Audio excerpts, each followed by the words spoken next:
شباب هذا من الورق كله.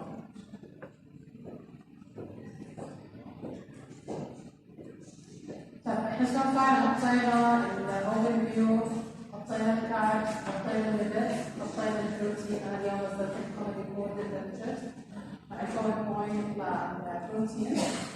We started last week with water-soluble vitamins.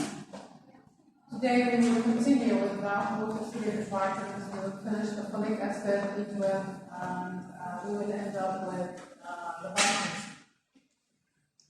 For the active learning, I have two ideas. The first one is 5 points would be on each student will have to write 5 questions about one of the topics that we have in the material. So I can go over the student list and see which student will go with which topic. And each student needs to write 5 questions, multiple choice questions on that topic. Right. And على السكن حالكم متى نزل جدولكم للبرزنتيشن ما في انا عم شايف اساسي ما بطلع نزل لكم موعد لا لازم تستوعب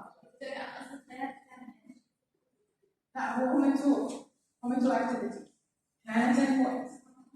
5 points will be on writing 5 questions from the material. Just study this material. You have to study it anyway.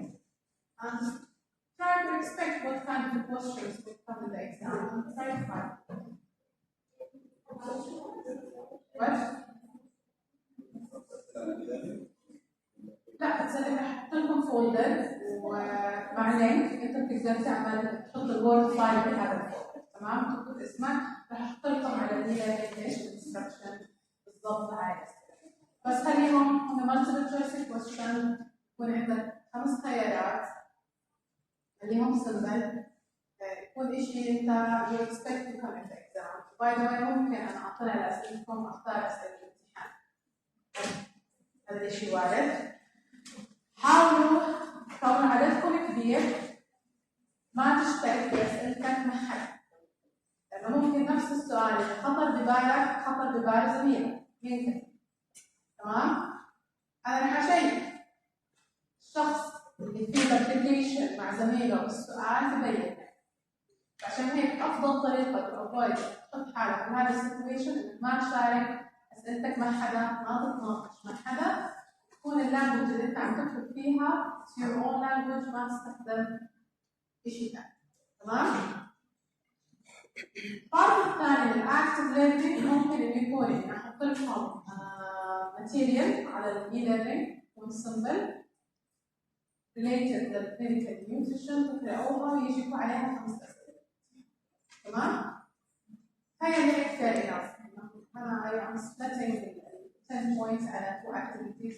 واحدة منهم راح تكون I'm asking you a question about it with other part أنت you write the question about the material that you are already studying. Okay?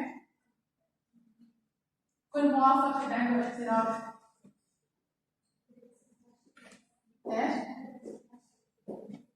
الأكتيف ليرنينج على الأغلب حيكونوا 2 parts. كل part 5 points. The first part you are required to write 5 questions on the material. I will on the e-learning I will post which student have to write on which topic. 5 questions will start with 5 points. Okay? The other 5 points from the active learning will be on material. I will post it on e-learning. You have to study it, and I will ask you 5 questions about this material in the exam. Okay?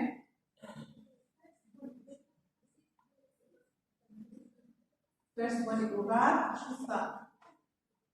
خليني أشوف. ممكن أفتح هذا الجواب. خليني أشوف. فالانستراكشن على active learning راح أنزلها صور على e-learning. ممكن ناس يكون لهم part من المنت. ممكن other students will have part. Okay? So let's start with our lecture today. As I said, we will continue with the water-soluble vitamin. Continue talking about the folic acid. all of you have heard about folic acid before for sure. And folic acid is one of the major vitamins that's essential for our body, and it's needed for essential use, mainly for the growth, development, and proliferation of the cells, especially rapidly growing and proliferating cells, such as the blood cells and the GI system. We all know that our GI system in lining is usually renewed every month or every few days. There is a renewal for the GI lining. Also, red blood cells every 90 days is the lifespan for the red blood cells. So these cells are highly proliferating and dividing cells, and the folic acid is highly essential for these cells. That's why you see in the slide, folic acid helping cells grow and multiply. It's essential for the formation of the red blood cells. It's also essential for the GI, for the pregnant woman. It's highly important for the normal development of the brain and the nervous system. And we will see what the pregnant woman have to do when she's planning to be pregnant and what kind of dose folic acid she should take. Also, folic acid helps to maintain your brain and cognitive function. So that's how we see that folic acid is highly important for our health, and you need to take folic acid in a good quantity to maintain normal. Folic acid is also involved in the synthesis of the DNA and the RNA, so it's highly important for the genetic material. Both folic acid and vitamin B12 involved in the DNA and in the RNA synthesis, and this is one of the essential roles for folic acid and vitamin B12 in our body. Okay. When you take food rich with folic acid, is the folic acid exist in food in the active form or in inactive form? What do you think? It's inactive. So folic acid usually exists in food in the polyglutamate form. So this is the structure of the folic acid. It's attached to multiple units of glutamate, which is amino acids. So this is inactive form of folic acid. When you eat the food that's rich with folic acid, this polyglutamate unit will be disrupted or break down by the acid and the digestive enzyme in your GI. And the GI will keep just monoglutamate. So it's going to be in the monoglutamate folic acid, and it will attach a methyl group to this glutamate. So this is the form that comes out from the GI. It's monoglutamate folic acid with a methylation. There is a methyl group added to this structure. This folic acid is still inactive, it's not active. It can be absorbed from the GI and it can be stored in your cells. It's still inactive form of folic acid. For the activation of folic acid, you need what? B12. So B12 and folic acid have a close relationship, and they depend on each other for their own activation. So B12 will go to the methylated folic acid, it will break the methyl group.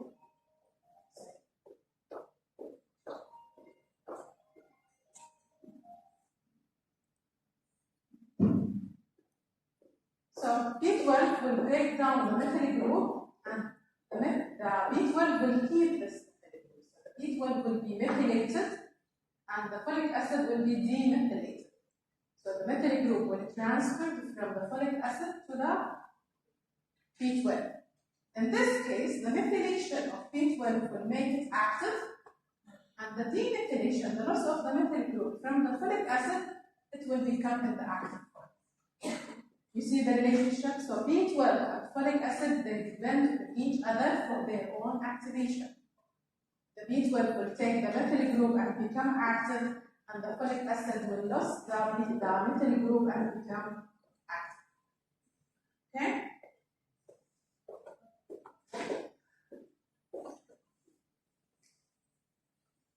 As we said, folic acid is highly important for women who are planning to be pregnant, for pregnant women, because folic acid is needed for the normal development of brain and the CNS system for the fetus.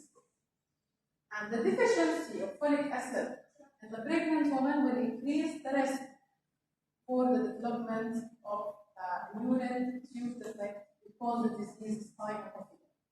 So as you can see, this is the baby or the fetus. He will form when a disease called, we call it a neural tube defect or spina bifida.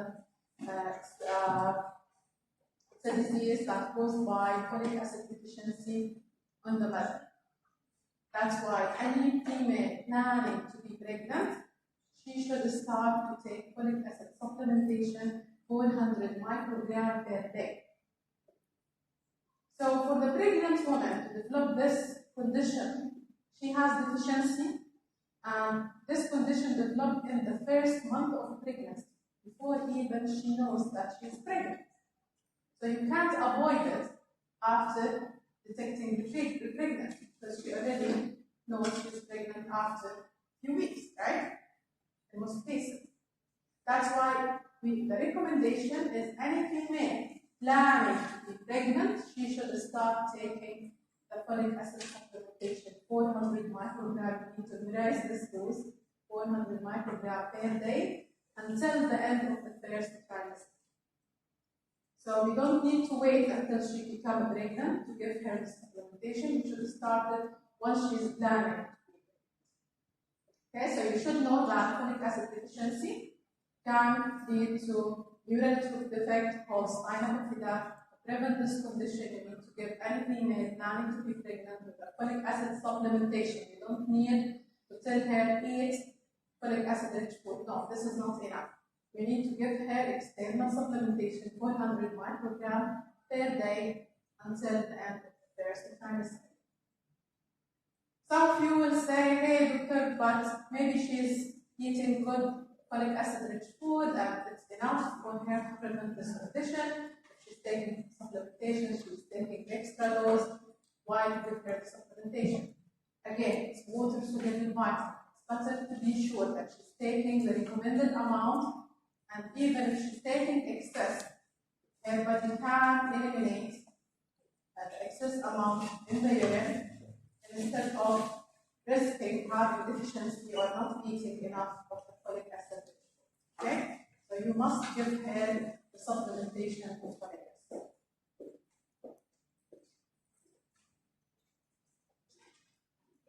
Yes. Yeah.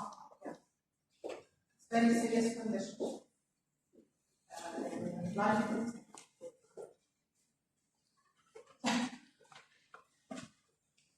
تقريبا بيكون السباينال كورد طالع من الظهر. تخيل. طيب folic acid deficiency, normal folic acid deficiency for adults, we're not talking about pregnancy. For any adult who's having folic acid deficiency, he will start to have some symptoms. One of the main symptoms will come from the cells that divide rapidly, which is the blood cells. That's why we all know that folic acid deficiency can cause anemia. We call it folic acid deficiency anemia.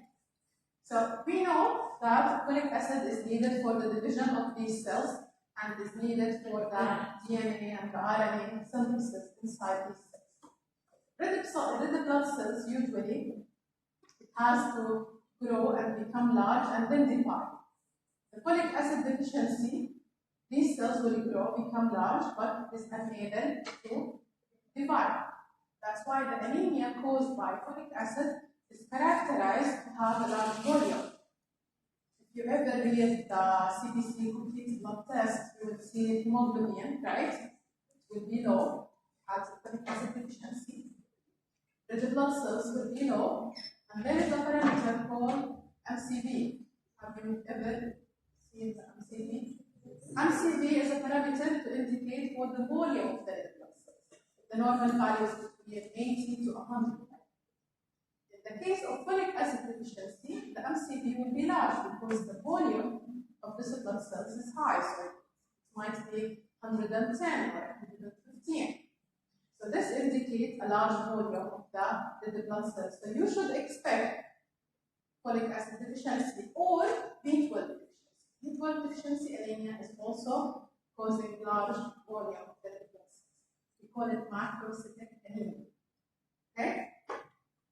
So macrocytic Anemia is one of the main symptoms that can develop with folic acid deficiency. Symptoms related to the GI tract is also a common with folic acid deficiency. As we say, the cells divisions will be impaired, protein synthesis will be impaired with the folic acid deficiency. Between all the vitamins, folic acid appears to have the most risk of drug-vitamin interaction. So there's many medication, as pharmacists should know this medication, that might affect the absorption or the action of folic acid that cause deficiency of folic acid. And we call it secondary deficiency because the cause is not the low intake of folic acid, the cause is the medication that you are taking with the folic acid. Some of these medications are anti-cancer medications. Some anti-cancer medications have a structure similar to the folic acid, so it can interfere with its absorption or with its metabolism and causing folic acid deficiency anemia. Also, the aspirin can inhibit the action of the folate liquidation enzyme, so causing folic acid deficiency. Antacid, because it's lowering the pH of the stomach, it can affect absorption of folic acid. Also, oral contraceptive, even smoking, can lead to folic acid deficiency. For toxicity, because folic acid is a water-soluble vitamin, taking excess amount from food does not appear to be toxic. Okay? Your body can handle excess amount of folic acid. The risk with folic acid intake becomes when the patients have vitamin B12 deficiency. Vitamin B12 deficiency also causes anemia, right? Also causes neural damage, can cause damage to the neural system.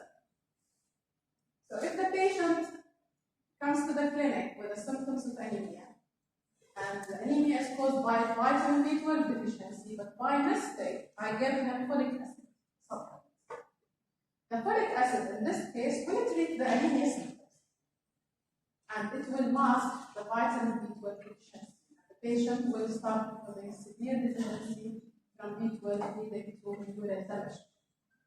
So in this case, you should be careful. Any patient have macrocytic anemia, you should test for B12 and folic acid achieved, and you will see which one is low and give him the proper supplementation according to the test. If he has B12 deficiency, you give him B12 supplementation. If he has folic acid deficiency, you give him folic acid. Don't, by mistake, give folic acid for a patient who have vitamin B12 deficiency because you're masking the symptoms, and the patient will develop neural damage and will have severe damage. Rich sources, food sources of folic acid, unlike the B12, folic acid is only exists in the vegetables, mainly the green leaves.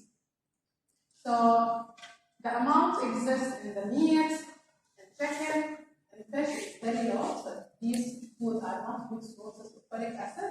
Folic acid is only abundant in legumes, fruit and vegetables, and mainly the green leafy vegetables are the outstanding source of folic acid.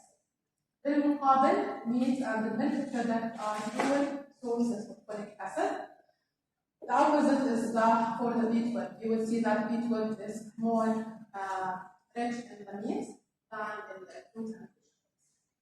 You should also know that heat and oxidation can destroy folic acid. Maybe 50% of the folic acid that exists in food can be damaged by heat exposure or by exposure to the oxygen exists in that food. That's why I try to eat fresh food and vegetables and try to minimize the cooking process or eat the fresh food and vegetables instead of cooking it to maintain the folic acid intact and take the benefit of this folic acid.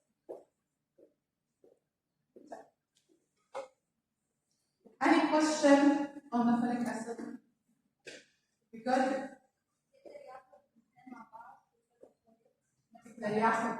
مع بعض. No problem. If there is a deficiency for supplementation, your question about supplementation, if there is a deficiency in both folic acid and B12, you can take both together. No problem. So, for the B12, as we said, B12 is also playing essential role in the synthesis of RNA and DNA, so it's involved in the DNA and the genetic material synthesis, similar to the folic acid. Besides B12, this is unique for the B12, not for the folic acid, that B12 maintains the sheath surrounding and protecting the nerve fiber. That's why B12 is essential for the nervous system, for the normal growth and development of neurons, and deficiency with B12 can lead to neural symptoms. Also, it's good for the whole cell's activity and metabolism, and it can, in the small intestine, this is important information. You should know that B12 absorption needs intrinsic factor in the stomach. So the GI could not absorb B12 without having the intrinsic factor. Okay, so sometimes you are eating good amount of B12 rich food, but you're developing a deficiency because your GI cannot absorb it because of the deficiency in the intrinsic factor. Okay? So the next slide you can see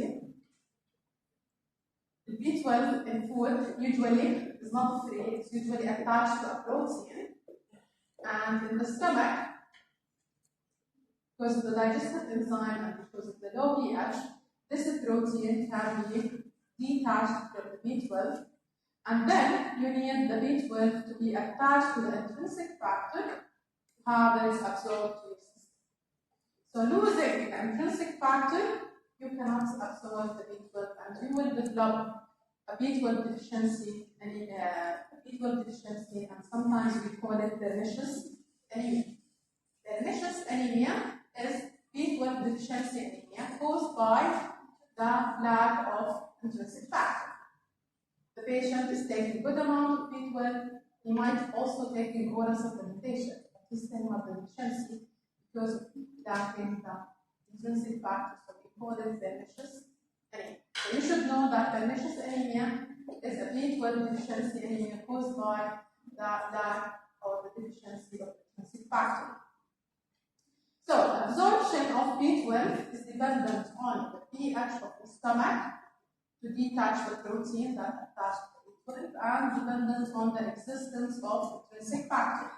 So if you are taking antacid or PPI that increase the pH of the stomach, you might also develop B12 deficiency. Or sometimes the patients have atrophic gastritis where the hydrochloric acid is not secreted, and this can cause vitamin B12 deficiency. You can see in this slide that the recommended dietary allowance, which is the recommended amount that you should take B12 to avoid having deficiency, is 2.4 microgram. 2.4 microgram. This is equivalent to a dose from your pen. So if you have your pen and you just write a dot on the paper, the weight of this dot might be 2.4 microgram. So it's a very small amount that you needed to maintain a normal level of B12. But unfortunately, because of the lack of intrinsic factor, it's common among people. Many patients have vitamin B12 deficiency. And most of the cases of vitamin B12 deficiency is because of the inadequate absorption, not the inadequate intake. Most people are able to take adequate amount because it's minimal amount that we needed, but most of the deficiencies are caused by the inadequate absorption because of the lack of the intrinsic factor or the lack of hydrochloric acid that's needed for the absorption of B12.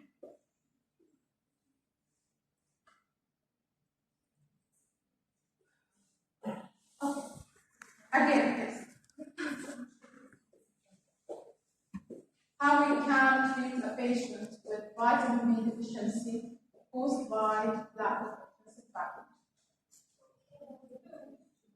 Yes, we go with IM injection or IV supplementation of vitamin B12.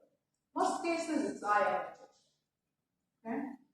So that's why when you go to a doctor and you check your B12 level, he will not give you oral supplementation. He already assumes that you have a lack of intrinsic factor or deficiency in the intrinsic factor, and to maximize the absorption. We give you iron injection daily for a week and then monthly until you have the normal level.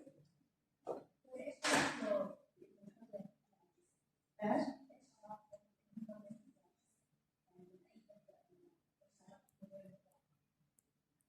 There is a relationship between vitamin B12 and the acne. So unfortunately, people who have a skin that's vulnerable for acne, or they have a history of acne, taking a vitamin B12 injections will increase the acne. So yes, there is some studies that confirming this relationship. Not all people know about it, but I experienced that myself. When I took that injections, after the 7 days, I have flare-up of acne on my skin. So there is a relationship. To minimize that, maybe you can space the injection instead of taking it on a daily basis, maybe every 2 days or every 3 days. This way, you're getting the B12, but you're getting it slowly instead of having a rapid increase in the B12 in your system. Okay, so with vitamin B12 deficiency, the first symptoms that we expect is anemia again. And it's microcytic or macrocytic anemia. What do you think? Again, it's macrocytic anemia. So the red blood cells will be large, the MCV will be high. So it's similar to the type of anemia that we see with folic acid. Besides that, with the continued deficiency with B12, neurological symptoms will be developed. That's why you should not treat a patient with vitamin B12 deficiency with folic acid, because folic acid will treat the anemia. It will treat the anemia. So when you check the hemoglobin in the red blood cells will become normal, but with time you will develop the neurological symptoms, and it will be bad. Okay, so there is no upper intake level of B12, so the safety of the B12 is high. Even the normal level, if you check what the normal level in your body of B12, it's a wide range between 100 and 900. So a safe vitamin, even if taking excess amount is safe, they can handle large amount of B12. So taking supplementation is even safe. Don't worry about that. There is no upper intake level of vitamin B12. Sources of B12. B12 is unique, again, being almost exclusively exists in the animal-derived food. So you don't see it in the vegetables, you don't see it in the fruit. You should eat animal-derived food to get B12. So you need to eat meat, you need to eat chicken, you need to eat fish to get good amount of vitamin B12, because it doesn't exist in other type of food. The bioavailability is the greatest from the fish and milk. So these are two good sources of B12. And you should know that microwaving will destroy the vitamin B12. So if you're caring of taking a good amount of vitamin B12, try not to heat your meal using the microwave, try to use the stove instead. Okay?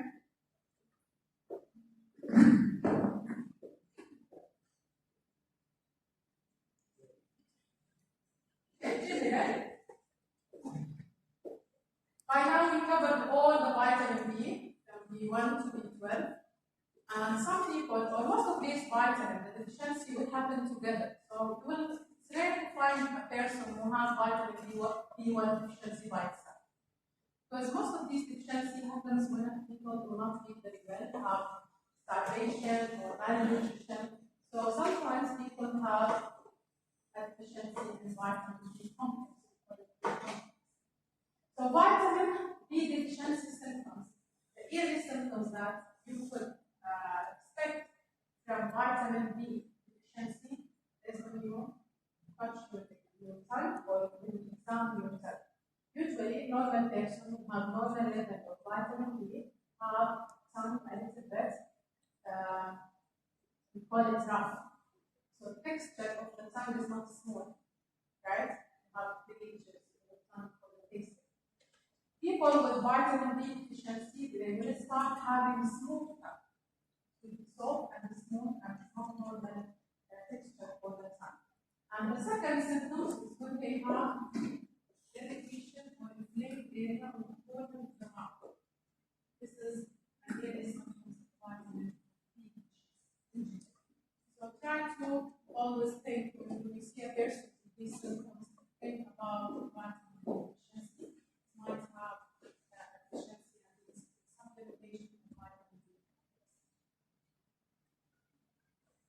This slide just to show you how the toxicity of vitamin is higher when you are taking supplementation compared to you are eating a vitamin rich food. So this is an example of vitamin B6 that you might find tablets in the pharmacy with 2 milligram of vitamin B6. You can easily take this tablet. This is 2 milligram of vitamin B6. You will take it and you will not think that this is overdose or it might be causing toxicity of this vitamin. To reach this 2 milligram of vitamin B6 from food, you need to eat 3,000 bananas plus 6,600 cups of rice plus 3,600 chicken.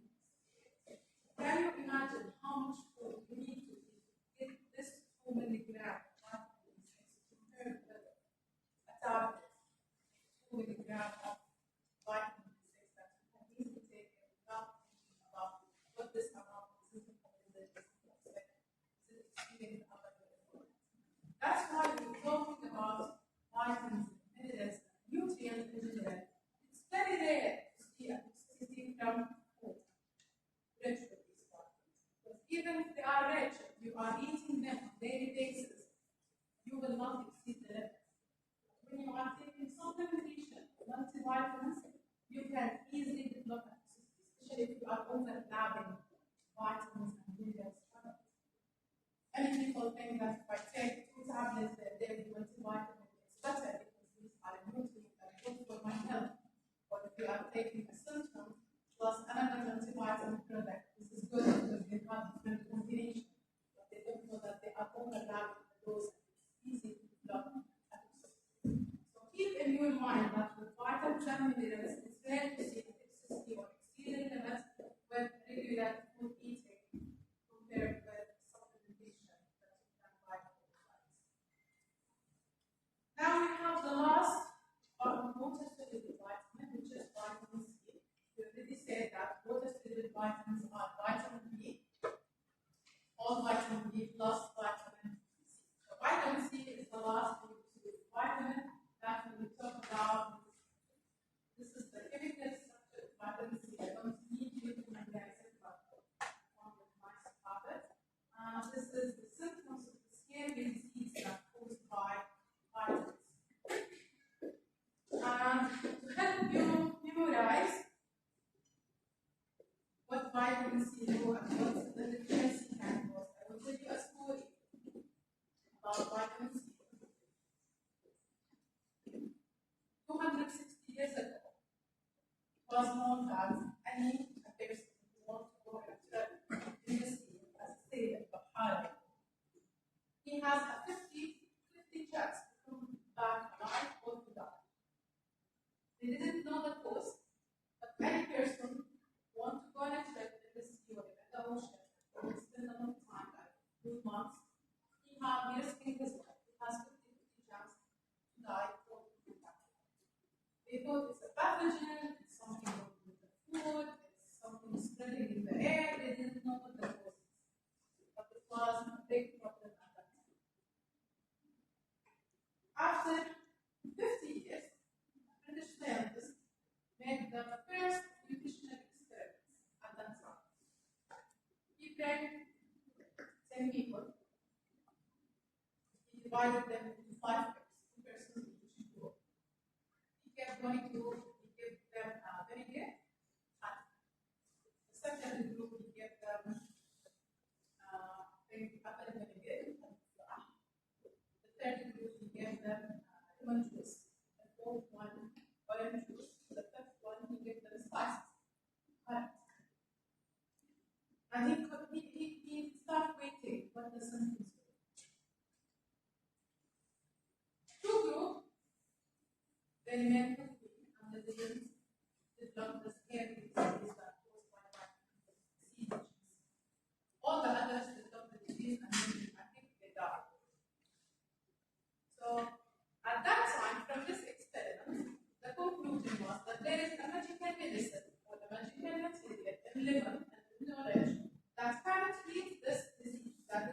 what the cause of this disease is.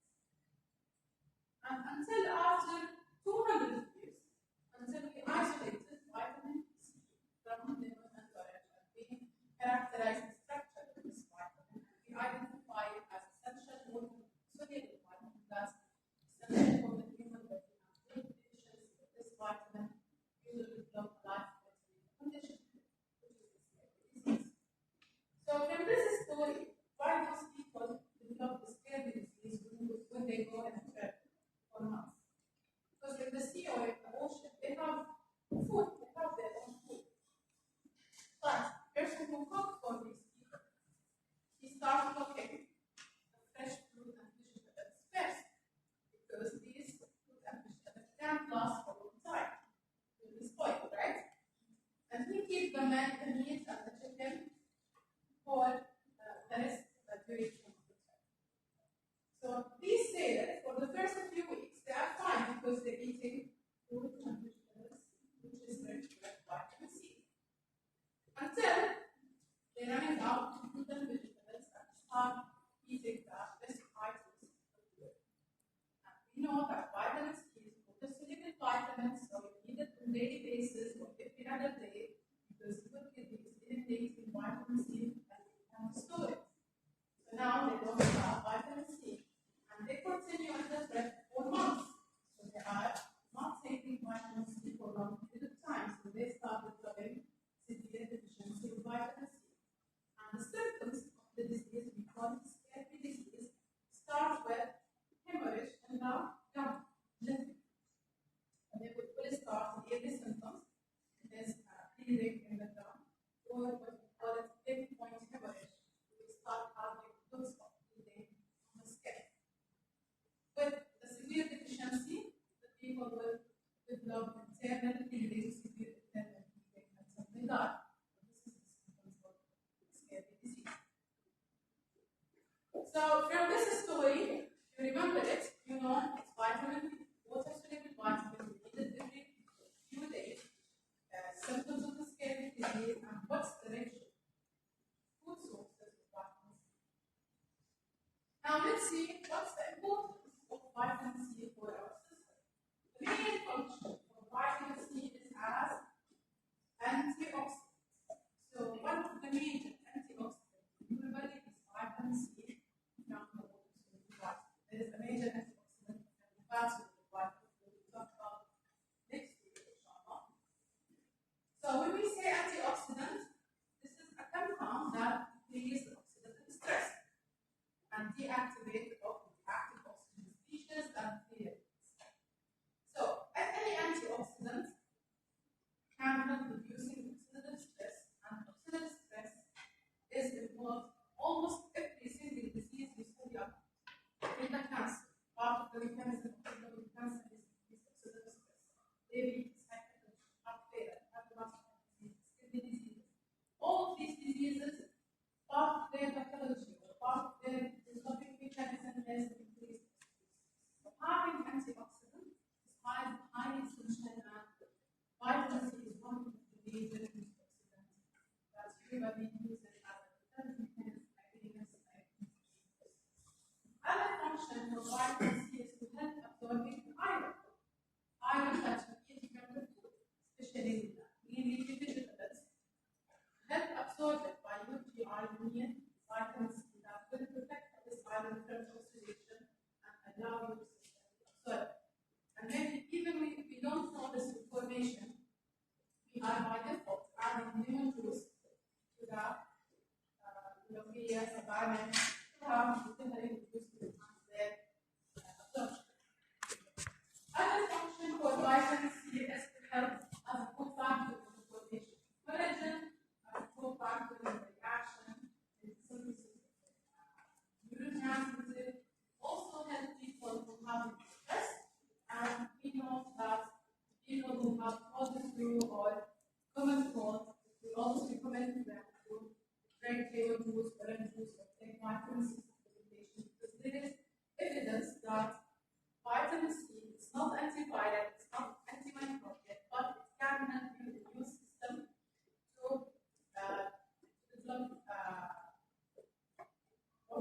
developed from this common cold or so it can increase acidity or even the duration of the symptoms. So you need to know it's not antimicrobial, it's not antiviral, but it can enhance your immune system to help decreasing the severity of this disease or even decreasing the duration of this sickness. For prevention of diseases, as I said, vitamin C is antioxidant, increases oxidative stress. Oxidative stress can help develop in many of the diseases. So there is many studies in the literature about vitamin C for the prevention of cancer, for the prevention of diabetes, or for the prevention of hypertension. There is no exclusive evidence to support this prevention, but there is a thought about it. There is no scientific evidence to prove that vitamin C can prevent the development of cancer or the development of diseases. For the symptoms of the celiac disease, I already said that the gut bleeding, start with gut bleeding or pinpoint hemorrhage. As you can see, this is a pinpoint hemorrhage. But with the severe deficiency, people will develop internal hemorrhage and they will die. Vitamin C has really excreted vitamin D, that's why we need vitamin C, which would secrete injuries.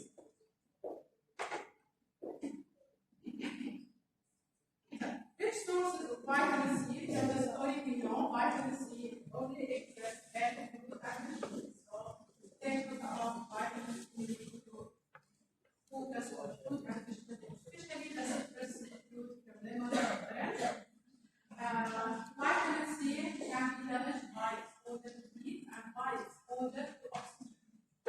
So try to eat fresh fruit and vegetables. Try not to forget when you cast the food and vegetables, try to cover it with oxygen, storage procedure should be careful. Avoid exposure to oxygen for a long time. Don't eat fresh fruit and vegetables for more than a week. Try to consume it in a week. That's it. Any question on vitamin